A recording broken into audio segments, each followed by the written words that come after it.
Kornero na sa Ginoo. Kornero na sa Ginoo, may isang siyang glory. Ako na.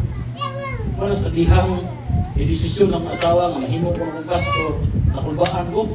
Iulay ko akong standby dito sa balay sa akong mama. Dito ko nag-standby sa ilang balay. Nagampo ko sa Ginoo ng Lord.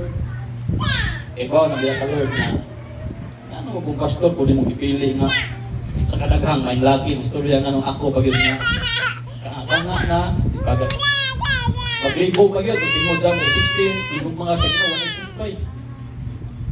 Inana ko ga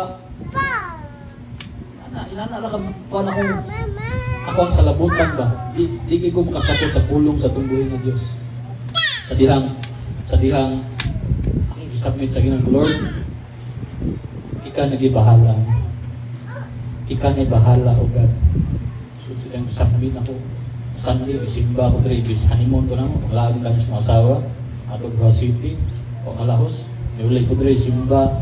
Ano man tungod kay katuyuan sa Ginoo. Nagwali ang pastor of disobedience. Cause delay, cause disobedience. So kung naging ko nakaikyas may isuod. Laktod pag-istorya. Pinagi sa pagtawag sa Ginoo. Giluhod jugo. So ikaw na bahala. Awawan ka. Ano ko mahimo? Ikaw may nagtawag nako, ikay magsangkap ka nako sa kanang abilidad na ako ang gikinahanglan. But dili ra na mao may igsoon. Once malay ni mohang kinabuhi, diha magsugod ang Ginoo og reveal kung asa ka gitawag sa Ginoo, asa ka dapit sa fivefold ministry, kung asa ka nga area. Prophet ba ka? Evangelist, pastor, teacher, or ning prophet. Ara ka tan-aw sa Ginoo, asa ka na linya. But kung wa ka diha mga igsoon, di man atong buhay nga Diyos, every day He will guide your step. Every day is process to lead you in the right path. Sa dihang gitawag na ko, giordinahan ako dito sa datag mga igsoon, nagyatong daw sa kong kinabuhi. Hindi ko, anong pong naordinahan ko na number 1, wag akong eskwela. Ikaduha, tingin mo huwag lang sa una-una, akong gigamiton sa Ginoo, nga naman gidaghang lain. The same sa kinabuhi ni Jeremiah mga igsoon. Sa diyang ningon diris, ingon ang Jeremiah 1 verse 5, mingon ang Ginoo kang Jeremiah, ingon verse 4, ang Ginoo mingon kanako, sa wala ko pa ikaw buhata diha sa tawangkan sa ginahan, ug sa wala pa ikaw matawag, gigahin ko na ikaw alang sa usa ka balaan nga katuyuan. Gipili ko na ikaw aron mahimong propeta alang sa kanasuran. 6, unya mitubag ako, o Ginoong Dios, dili ako mahibalong mosulti kay batanon pa ako usa sa akong rason. But itry ka sa Ginoo nga igsoon. Ingon ng isite apan mingon ang Ginoo kanako, ayaw pag-ingon nga batanon ka pa kaayo. Kay adtuon mo gayud ang katawhan nga paadtuan ko kanimo ug isulti mo gayud ang akong ipasulti kanimo. Ayaw kahadlok kanila kay ubanan ug panalitdan ko ikaw, ako ang Ginoo may nag-ingon niini. Unya gihikap sa Dios, hikap sa Ginoo ang akong nabil ug giingnan niya ako anya gibutang ko ang akong mga pulong diha sa imong nabil. Karong adlaw hatagan ko ikaw gahom sa pagbuot sa mga kanasuran, sa gingarian, sa pag-ibot ug sa pagpukan, sa paglaglag, paglungkag, sa paglig-on ug pagpatindog. So laktod pag-istorya may igsoon bisan naa pa ko'y doubt sa akong kasing-kasing sa akong calling. Matagusan na to na magid naasad tay gilong. Unsa gyud tawag sa Ginoo. Ginahinay reveal sa Ginoo sa akong mga igsoon. Ipakuyo kong Pastor Jong dito sa Tulag, sa iyang eskwelahan. Ipaapil kong lingkod sa mga pastor. Di yung ako ganan malingkod, pero gitawag. Pastor ilang tawag sa kuha dito, sa bakong eskwela. Ay, Pastor, lingkod rin. Apil ko sa pagpulaw, pero may abot dito. Nilingit mo kayo pulaw, halos din na matulog. Akong na-experience, daghan akong na-encounter ng mga pastor. Daghan mga international akong na-encounter. Ano nakaimong ko sa akong kagalingon. Pastor din siguro tawag sa Ginoo sa akong kinabuhi. Dito, murag na-release.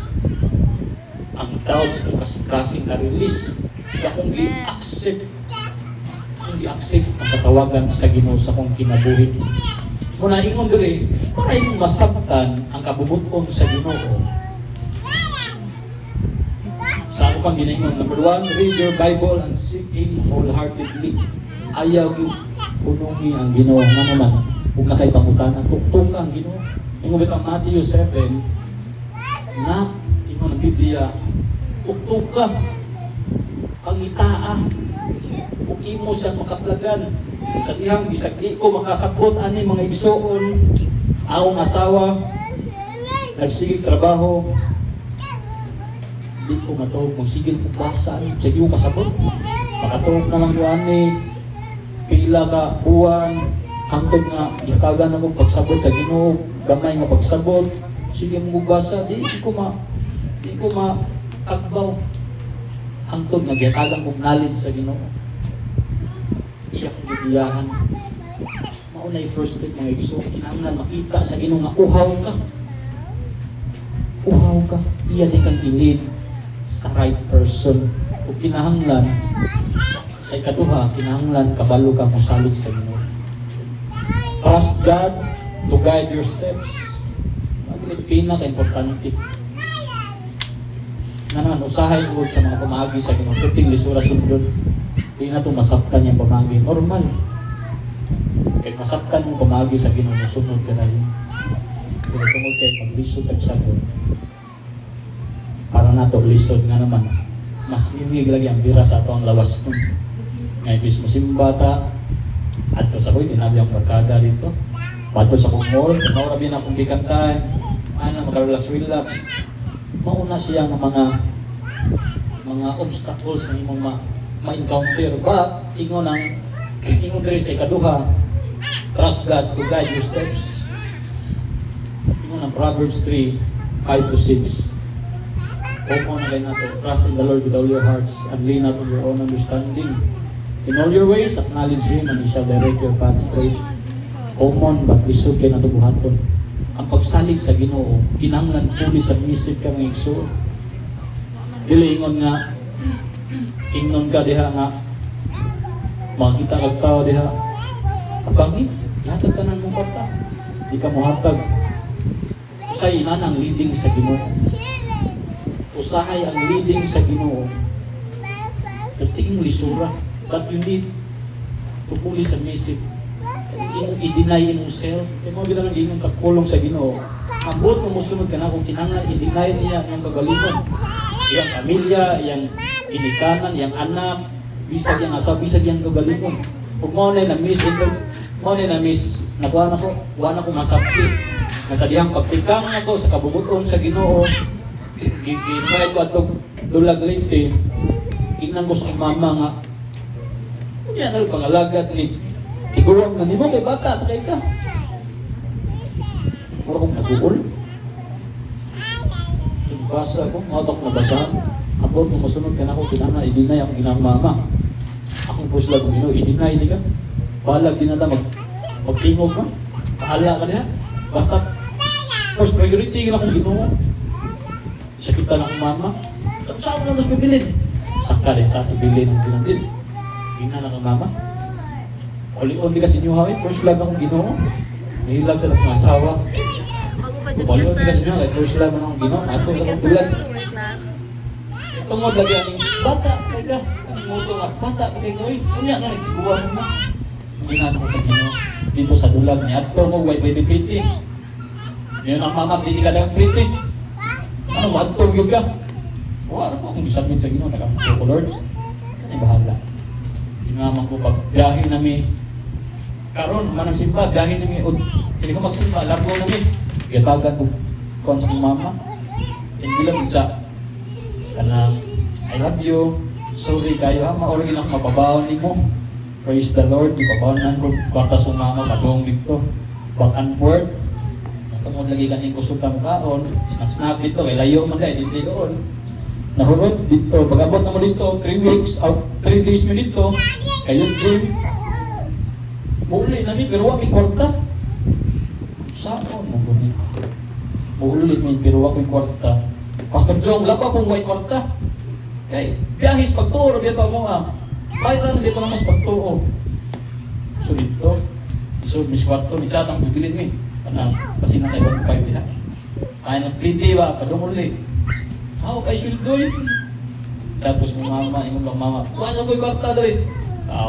Adiri lang siya, siguro eh. Pero ako mo, tagad paglaong may ikso.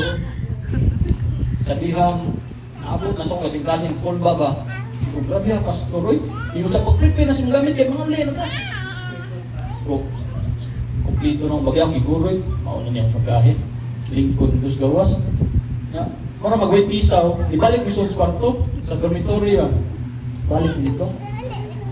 Kaya mo kung Lord, kinanglang yung 1.5. Pagtaon, may igsoon, praise the Lord. Igsoon, si Pastor First. 1.5 yung ihatag sa to, ha? Pero ipapero namin dito. 1.5, i-compress ka sa to, ha? Sa akong kinahang namin, 1.5. Makapalit, bigyan ko. Pasalubong ka rin. Usahin ba, kana ka mga mindset ba mo? Maabot, naging 1.5. Sus, napagi 5K na.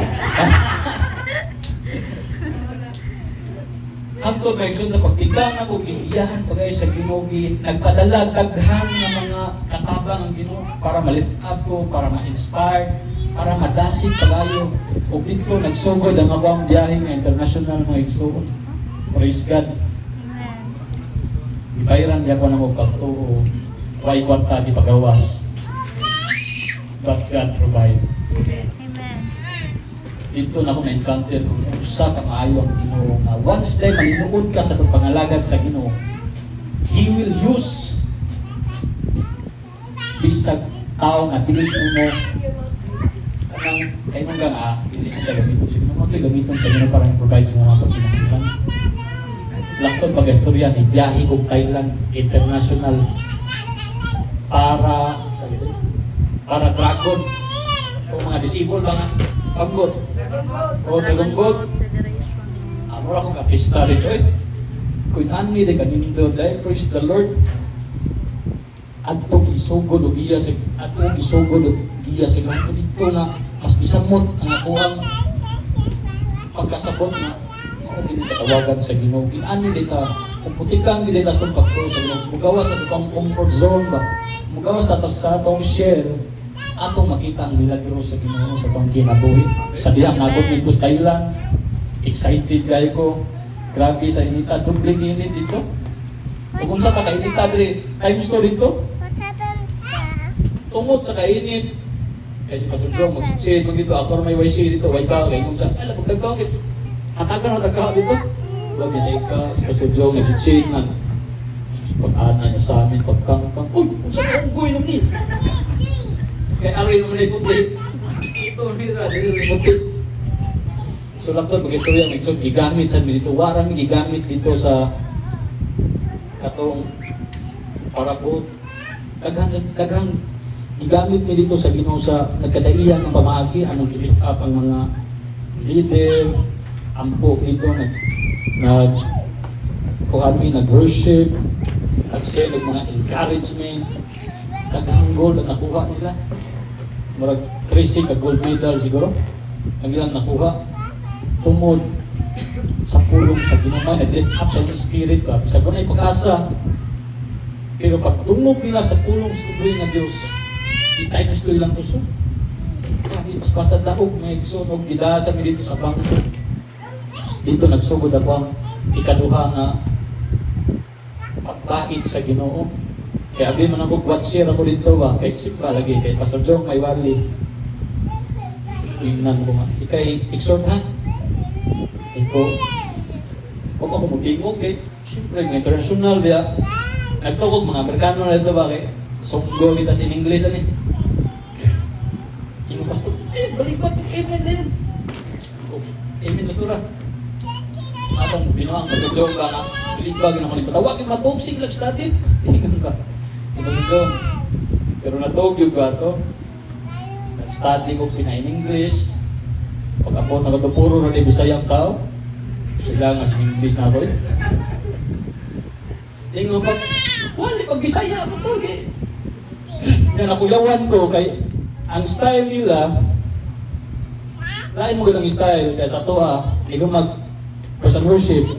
Word dito nga praise and worship, hilak-hilak po dito. Paglingkod mo, itawag mo dayo. Lah, di na buwali. Preparatory na dayo. Ikuan mo preparatory. Oh, nani din pamagi ko. Yung once na kayo ani. Praise the Lord. Tungod sa gugma sa Ginoo nga igsoon, tungod sa presensya sa tumbuhay ng Dios dito. Dito na ko na-encounter ang kahon sa Ginoo nga nakaibig ko. Gahiblad mo siguro ko. Ano mang nag-ana ko, ligakos ko itong kahon haligid. O kung nagpahalata ba nga nabarag ko. Dito na ko na-encounter ang grasya sa Ginoo, ang gugma sa Ginoo. Wala na sudan-sudan, wala na kanong-kanon, puro sudan ang ikaon. Lobsters, tanan. Inana uli ang Ginoo mga igsoon. Once you submit to Him fully, that is a divine call sa Ginoo. Sa iyong kinabuhi. Dili expect daghang mga pagsulay kung maabot sa imong kinabuhi. Ngayon diri sa ikatulo na aron imong ma-embrace pagayo ang calling sa imong kinabuhi. Overcome every obstacles to your purpose. Challenges are part of the journey, not a sign to quit. Ingon ang Santiago 1, versikulo 2 hanggang 4. Mga igsoon, isipan nga bulagan po ko ng tanang matang sa pagsulay, maabot ka ninyo. Kaya nasayod ka mo, ang inyong pagtuog, isulayan lamang, aron ka mo, mahimong malawtayon. Paniguruan ang inyong pagkamaltayon, mahingpit, aron mahingpit, gayod ka mo, ug dili makulangan sa bisan unsa.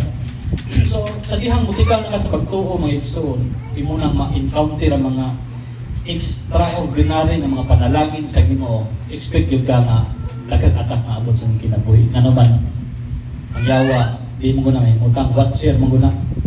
Di mo nang yawa. Kaming tawhan, nagigamit sa Ginoo. Di gini pwede, kaya mga mo bulgar na to. Once makita sa yawa na namunga ka ng napita, atakihon doon ka. Kabantay mo nagmanggap, dahil nga nagbungang bangga, bisa pag mo ng koralan, labayin ng bato, aron na yung kukuha. Inana sa tamay. So, once makita sa yawa nga namunga ka, anang bato, anang tricks, tanang pagbugal-bugal, anang kalisod, tanan, imong ma-encounter ba, hayalag surrender. Imo anang challenges. Tungod kay the more nga imo na siyang ma-overcome, there's promotion na abot sa imong kinabuhi. Amen. May promotion mga iso. Hila na mo feel, but sa imong luyo, ay ang promotion at sunod. Once, di lang ka mo atras. Di ka mo atras. Sabi sa usal na ka stepping stone na makita mo ang glory sa Ginoo. Murag kinder bahagdan. Mga dili pa mo makita pa mo mga babag, once ma-overcome mo, makita na mo kamayo sa Ginoo. Hangtod nga. Tanang mga pagsulay, pagtayo, kuso-kuso sa kinabuhi, bagyo, linom sa kinabuhi. Sa minsaon pagag kuso-kuso sa mga pagsulay, di ka matayog nga naman. Kabalo na sa magi sa Ginoo. Paghambog siyang anak. Makita ka na samahan nga, kanang anak butan gini. Paghambog ka mo, nang jawab yun. Kalau kahuba, iya na kang gidayig. Lord, kayo mo nang i-provide sa tanan ng pagkinahanglan. Pero istingi magkuha, di pabalikason ka na. Mas worse yung kaya ka, pero inana, the same tricks na gyapon ang gamiton sa yawa, di na mausap. Muna kinahanglan, ingon ang 1 Peter 5:8, pag maigma itong pagpaminang tayon, kaya mong kaaway ng mga yawa, nagmulob sama sa leyon ng hitag tokbonon. So, acting. Ikaw pa, embrace your purpose with passion and excellence. Para mulahutay kas pagpangalagad sa Ginoo. Ayaw tanawa. Ang nasa imong kakilid. Focus sa trabaho sa Ginoo. Mao na ingon tira sa Colosas 3:23. Colosas 3:23. Isa nun sa inyong buhata gini sa inyong sa kinasing-kasing. Sama nga inyong ginibuhat alam sa Ginoo. dili alang sa tawo. 24 nasayra ninyo nga gantihan kamo sa Ginoo, madawat ninyo ang tagana nila niya alang sila katawan kay si Kristo mao ang matuod na agalon nga inyong gilagaran. So kinahanglan focus sa gyud kanunay sa Ginoo nga igsoon. Nga naman lamor mo ka maglingi-lingi. Mo nay usang pumagi na dugay nimo makapot. Ang design na para sa inyo, ang blueprint nga giamdan sa inyo sa imong kinabuhi. Kabantay mo ng motor, maglingi ka. Madisgrasya ka o di malangay jud ka. Pag-watch focus ka, dali ra gyud ka maabot sa imong padulungan. Dali ra nimo masaktan ang pamagi sa Ginoo. Although may daghang delays kay mo na gamiton sa yawa, daghang delays nga maabot sa imong kinabuhi. But God also used delays para dili ka matumpag imong kinabuhi. Basta tanan nga pamagi sa Ginoo, aduna gid na siya purpose. Mo na mga igsoon, divine purpose ang matagusa kaninyo, adunay divine purpose ng biyahe ng Ginoo. Itong timanan, read your Bible, seek God wholeheartedly. Kadua, kinahanglan imo siyang saligan. Katulo, kinahanglan i-overcome mo tanang obstacles or embrace your purpose with passion. Manang may igsoon, God bless kanatong tanan.